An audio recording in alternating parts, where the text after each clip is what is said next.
Monster Energy Supercross, the most competitive off-road motorcycle racing championship in the world, returns to Tampa tomorrow. Yeah, finally, here to give us a preview, an inside look at the sport is Supercross athlete Blake Baggett. Good morning. Blake, how are you? Good, good. So getting ready to race at a place you've never raced before, because it has been almost 20 years since Tampa hosted. What are you excited about? Because this is kind of home for you a little bit, right, Blake? Yeah, for sure. Just live about an hour and a half north of here. So excited, never raced in the stadium, Raymond James Stadium here in Tampa, and it's a at-home event now, so excited to get racing.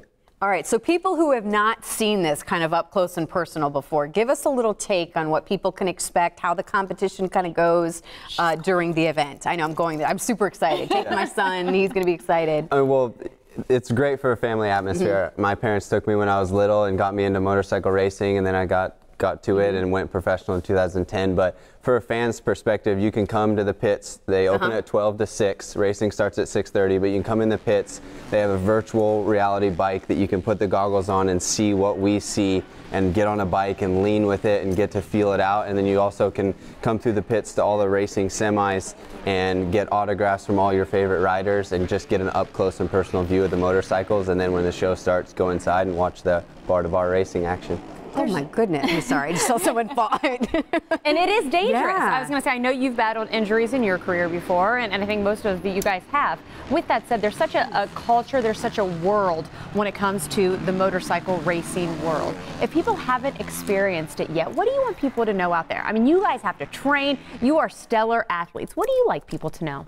Yeah, I mean, it's it's dangerous, but at the same time, it's something that you can get out and have fun, and it can be a full family venue. You know, you can come in and enjoy the races and get to see it, and then also it's something that you can relate to and go out with your parents and your kids and your daughters and your sons and go out and enjoy it on the weekend. So it's definitely something to come and check out, and it's it's as close as you can get to crazy motorcycle racing action. Like he said, crazy. Yeah. He's allowed to say it. I didn't know if I wanted to throw that out there. But. Well, and explain the track too, because everywhere you race is a little bit different. And I know we have some, I think, video or kind of illustrations to show what this track in particular. But I understand there's some sand, which is like unusual, right? Yeah, definitely. Each venue has different dirt. So this dirt is going to be different. Nobody's raced here in 20 years, and this is the only track that's going to have a full sand rhythm lane like you see on the TV right now. It's showing you that this is the round that's going to have a full rhythm lane that is complete sand, which can mix things up, cause a little bit of some shake up, and it should be good for this weekend. And it's unknown dirt. Do you guys practice on this beforehand, or do you go, no, we'll go out? We get 3 practice sessions in the morning. When the pits open at 12, we get to go out and ride the track, but we only have about 25 minutes to learn the track, figure it out. That's plenty of time get the fastest for pros lap like times you. in, yeah.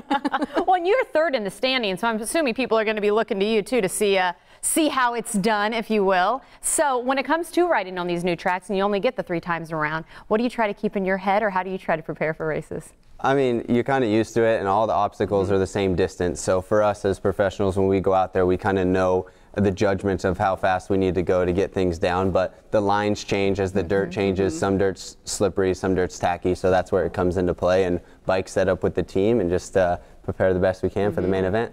How did you said you started by going when you were a kid, right, to some of these events? I mean, kind of give us a little bit background on you a little bit more. I mean, my dad rode motorcycles when he was little, and then Supercross came to our hometown, so we went and watched the race. And did you have a moment where it clicked and you said, this is what I want to do? Yeah, you know, when you're at Toys R Us or somewhere like that, and you get the toy dirt bikes and you're playing with it, and you're in the yard. My son's 4, he's doing that now. The sprinklers are on too long, and you're outside playing in the mud, and then eventually, my parents got me a little motorcycle, and from there I just continued up through the amateur ranks and now racing professionally.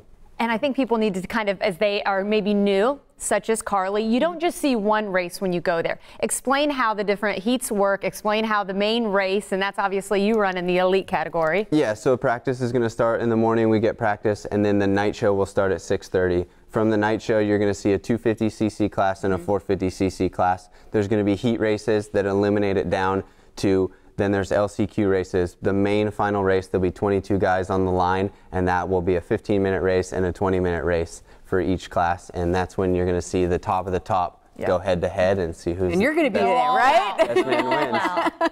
I'll say it really is fun. If you haven't experienced a race, go out to it. They're so much fun. I'm glad Carly's getting to go. I don't think my 1-year-old, she might be a little scared of the noise, so I'm not taking her. Is it as loud as like Monster Jam and stuff? No, nowhere near as loud as Monster Jam. Okay, all right. So we don't need the headphones. There you go. There's the details on your screen. Go out and check it out for yourself, and good luck to you.